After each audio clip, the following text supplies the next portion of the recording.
duas questões são extremamente interessantes e dava pano para mangas, como se diz lá em Portugal. Portanto, eu não vou poder falar muito nem pouco, mas em relação à questão das igrejas, pegando também no que o professor Turgal diz, eu julgo que o fundamental, no caso da Igreja Católica, é distinguir a posição da hierarquia católica da metrópole da posição assumida pelo menos por parte da hierarquia católica nas colónias.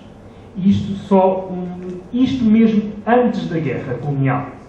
Porque repare-se, durante toda a década de 1930 e até 1947, o principal líder dos colonos, líder político dos colonos, e líder no sentido que defendia a autonomização política de Angola no sentido de uma independência. Independência pensados em termos do modelo brasileiro. Era precisamente o vigário-geral de Angola, Monsenhor Alves da Cunha, que foi a primeira figura da Igreja colonial. Na altura não havia arcebispo em Luanda, estava vaga, e só nos anos 40 é que o Dom Moisés Pinho vai tomar o seu lugar. Portanto, a principal figura da Igreja Católica em Angola, na década de 30 e no início da década de 40, é ao mesmo tempo um dos líderes políticos dos colonos. Portanto, no sentido de construir esta nacionalidade, esta pátria em Angola. Relativamente ao nacionalismo africano, propriamente dito, aí há várias posições. De facto, podemos falar da posição do Bispo da Beira, do Bispo de Vila Cabral, que assumem posições críticas relativamente à guerra conduzida pelos portugueses, mas também é verdade que uma parte significativa, por exemplo, dos bispos de Moçambique sempre estiveram alinhadas com o regime. Ou melhor, se não estiveram alinhadas, pelo menos silenciavam. Portanto, aqui há uma certa ambiguidade. No caso das igrejas protestantes, é conhecida, a importância, por exemplo, dos batistas para a consciencialização política dos Bakongo, no norte de Angola, e, portanto, para a formação da UPA, tal como dos congregacionistas, no caso da UNITA, em Angola. Portanto, eles têm um papel, e, de facto, as igrejas protestantes foram muitas vezes acusadas de atividades contrárias ao nacionalismo português. E, por isso mesmo, em certos momentos, sofreram a repressão, não como as guerrilhas, mas sofreram uma repressão política, pelo menos da parte do regime. Como, de resto, alguns setores da Igreja Católica, como lembrar dos padres brancos de Moçambique, que são expulsos de Moçambique, porque, de facto, tinham denunciado os massacres das tropas coloniais. Bom, mas sobre isso pode-se falar muito, de facto. Em relação, de facto, à África do Sul, pois, isso é algo que esse silêncio da Europa e do Ocidente em geral um silêncio cínico, hipócrita. Porque hoje, nos comícios do ANC, na África do Sul, é passada uma música, uma canção em que se apela morto ao branco. Em que aquilo acaba, o refrão é morto ao branco. Morto ao branco. Isso é uma coisa que praticamente ninguém fala disso na Europa. É claro que o ANC, o próprio ANC dos anos 90, não é o ANC de agora. Não é? Não é o ANC de agora. E a deriva racista dentro do ANC tem tomado muita força, sobretudo porque é um modo de encontrar um bode expiatório para os problemas da África do Sul, nomeadamente para a corrupção e para o nascimento de uma classe burguesa negra que tem explorado a população africana, os chamados diamantes negros. E no caso de Angola também. Mas é aquilo que eu quero, de facto, esta canção que é cantada nos comícios do ANC, e sobretudo da juventude do ANC, com o refrão morto ao branco, é muito significativo. E, portanto, só vem confirmar o que diz. Mas sobre isto há muito para dizer, de facto, também. Há muito para dizer. Obrigado. Vamos ficar atentos. Davvero volevo dire in italiano, ma sono più veloce in portoghese, scusa. Realmente, para trabalhar imagens, eu concordo com o professor, preciso muitas palavras para explicar. Porque o que eu fiz aqui foi justamente tirar algumas imagens do seu contexto, né? Que eu coloquei aqui foi uma montagem, foi uma construção, né? hoje em dia é muito em moda dizer uma ressignificação da imagem, né? Então, foi um pouco isso que eu acabei fazendo, né? Mas eu tentei, na medida do possível, colocar as explicações, ainda que poucas, nessa relação que eu passei. E eu concordo que para trabalhar com o cinema, com imagem, você precisa, primeiro de tudo, entender o que é aquele suporte, que tipo de filme se trata, né? E, por exemplo, a minha pesquisa eu trabalho muito com o cinejornal. O cinejornal, ele não é um filme curta-metragem simplesmente, ele é um filme que tem que ser entendido dentro de uma série de cinejornais.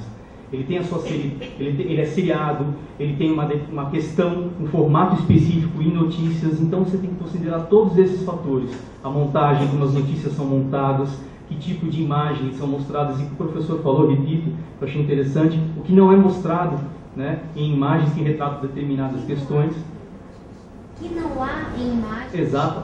Que revela a falta, pode-se revelar a falta de técnica, por exemplo, nesse comício não há imagens noturnas, porque não havia técnica para isso. Então, o único comício que foi filmado, foram feitos vários em todo Portugal, e o único que conseguiu ser filmado foi o de Coimbra, porque foi de dia. Pois é. Né? A técnica, a linguagem, a montagem, quem monta, o estilo de quem monta Não, concordo plenamente, e um dado que para mim é um dos temas que eu trabalho na minha tese, é a encomenda do material, né? A que poder esse material está a serviço, entendeu? A que interesses ele atende, né? Então, para mim, essas são questões que são muito difíceis, né, pensar, né, montar um ferramental teórico e que nunca dá conta de tudo, né? É sempre por uma especificidade, por um tipo de cinema, por um tipo de película, né? Bom, então mais ou menos acho que é isso, né, em relação, só um dado rapidamente, aquele filme do Getúlio Vargas, como o professor colocou, a mudança, o cambiamento, a postura política de Getúlio Vargas, acho que é interessante colocar que aquela manifestação dos estudantes marca a saída de Filinto Miller do governo de Vargas, porque ele tentou impedir, né, ele era o chefe de polícia do governo de Getúlio Vargas, quase um status de um ministro praticamente, ele tentou impedir aquela manifestação e acabou saindo do governo.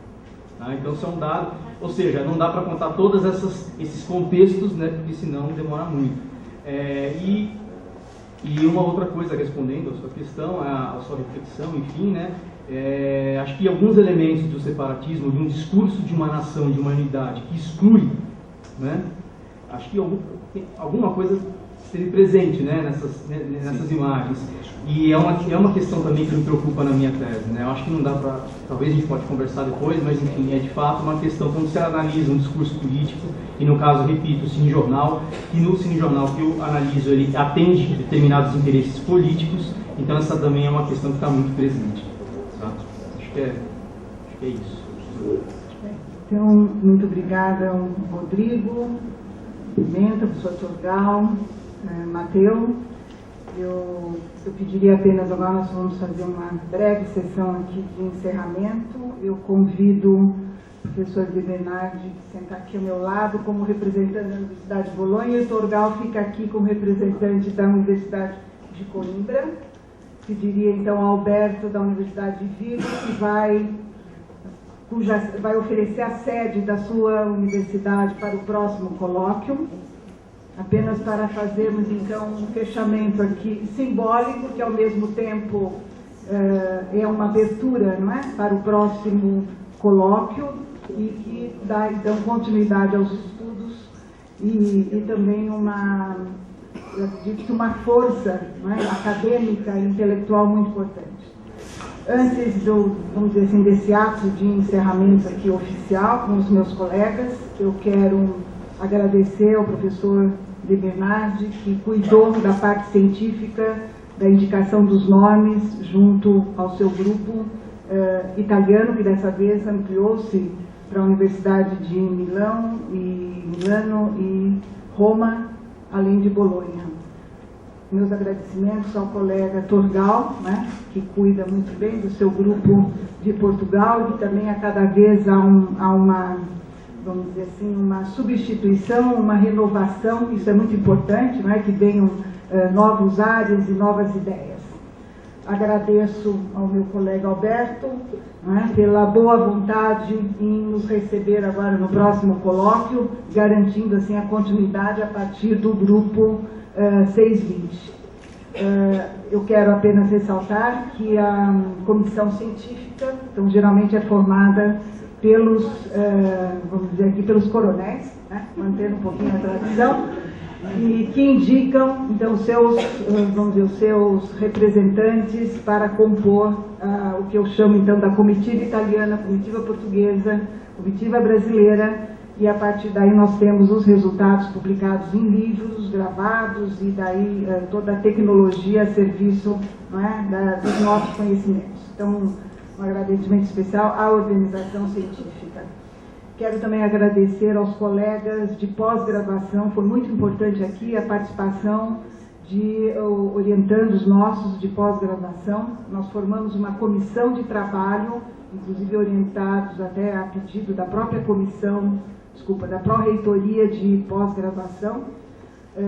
Então, compôs essa comissão até de recepção no aeroporto, buscar o pessoal, levar para o hotel, que esteve aqui presente, o Eric Glodiauskas-Zen, que não está aqui nesse momento, o Rodrigo Arcângelo, Lilian de Souza, Gustavo Taneguchi e Lígia Sanches, todos do pós-graduação ou de História Social ou de Ciências Sociais. Então, quero também um agradecimento muito especial, já que nós falamos nos silêncios, não é? Coisas que a gente não vê.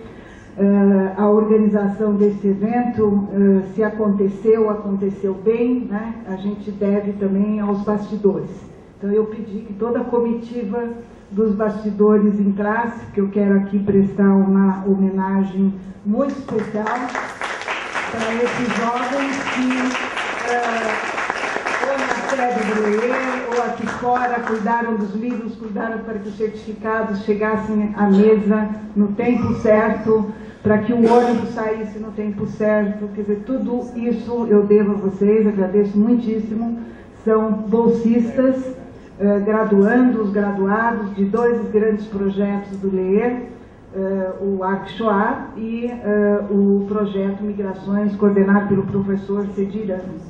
Agradeço também, como parte da organização científica, não quero aqui esquecer, o professor Cedirano, que não está nesse momento, mas que compõe também a comissão organizadora, e a professora Marília Canovas, que junto comigo formamos então um trio para que fosse organizado um programa e pensado o tema desde o início. E para finalizar, eu espero não ter esquecido de ninguém, mas em homenagem especial a esses jovens, não é, que estão aqui batalhando desde os primeiros dias. E agradeço agora aos colegas, né, que com as suas comunicações garantiram novas reflexões, novos conhecimentos, tiveram muito cuidado com os seus textos, e já vou animando a todos, não é, para que nos enviem logo as suas comunicações, para que o livro possa, então, em 2013, se eu não me engano, no começo de 2013, ser lançado no próximo colóquio. E vamos torcer, porque dia 18 agora, o livro do último colóquio, Tempos de Fascismos, está concorrendo ao Prêmio Jabuti, selecionado entre 2.740 obras de ciências humanas. Então eu acho que é um ganho importante para a comissão toda do colóquio. Então, só para terminar, amanhã tem um passeio opcional, uma visita opcional ao Memorial da Resistência, que eu tive o prazer de participar, da parte não só de pesquisa histórica e também de investigação, para que o antigo prédio do DOPS, da Polícia Política, fosse transformado então num espaço de visitação pública, quando até então ele era considerado um não lugar, né? Um lugar da violência, um lugar da tortura, um lugar símbolo das ditaduras, vamos dizer assim, militares brasileiras. Então, eu quero encerrar. De Bernardo, alguma palavra para podermos finalizar? Innanzitutto devo, credo a nome di tutti, ringraziare i nostri ospiti per come ci hanno accolto, ospitato e fatto lavorare in questi giorni, perché i convegni funzionano anche se sono ben organizzati, cioè nel senso che se c'è un lavoro collettivo che consente alla discussione di svilupparsi pienamente. Più nel merito del nostro lavoro, vorrei soltanto esprimermi un mio convincimento, insomma, che mi è venuto in mente ascoltando questi 2 giorni di lavoro. Questa è la sesta volta che noi ci vediamo, e la cosa importante è che noi ci conosciamo sempre di più. E conoscendosi sempre di più, al di là degli aspetti personali, soggettivi, che sono comunque importanti nel lavoro scientifico, no? Conosciamo di più le nostre storie e, diciamo, il lavoro di comparazione che è al fondo dà senso alla nostra collaborazione scientifica, noi lo stiamo effettivamente mettendo in pratica, e questo è molto importante, nel senso che vale di più, a mio parere, il fatto che la comparazione dei problemi nasca da un livello approfondito di ricerche locali nei diversi paesi, e nella discussione queste tematiche comuni vengono fatte emergere e diventano di colloquio in colloquio patrimonio di tutti, costruisce, a mio parere, un modello molto significativo di storia comparata, no? Che è partita più che da un teorizzamento metodologico, è partita da una pratica di ricerca, e quando la pratica di ricerca funziona significa che si possono comparare le ricerche, gli studi, i risultati, e questo diventa un meccanismo di arricchimento delle conoscenze di tutti. Io penso che, visto che domani mattina ci incontreremo per preparare gli impegni futuri, questo significa il fatto di volerci incontrare ulteriormente per procedere, significa che il lavoro funziona. Se non funzionasse, dopo un po' queste cose finiscono da sole, no? E soprattutto questa, che come diceva Torgata all'inizio, non è sorretta da un disegno burocratico di nessuna natura, funziona solo perché noi vogliamo incontrarci, non c'è qualcuno che ci impone di vederci a tutti i costi, no? E il fatto che noi ci vogliamo incontrare vuol dire che questi appuntamenti sono appuntamenti importanti nel nostro lavoro di docenti, di studiosi, e quindi il fatto che ci incontreremo significherà probabilmente che questo lavoro proseguirà, allargheremo le tematiche del nostro confronto, raggiungendo, a mio parere, dei risultati che sono sempre più significativi, sempre più elevati, anche perché, questo mi pare importante dirlo, noi siamo stati capaci di partire noi tre, di stare insieme come gruppi, ma di allargare costantemente questa esperienza ad altri colleghi, ad altre realtà accademiche che hanno recepito il nostro spirito, ma lo hanno arricchito con la loro presenza. Eu já disse tudo no início, quando apresentei as atas da Ribeira Grande. Faço minhas as palavras do meu querido colega Alberto de Bernardi e da Maria Betida. Fico muito contente que realmente Alberto Pena Rodrigues tenha aceitado organizar conjuntamente com o 620, com a Elisa Paulo, o próximo colóquio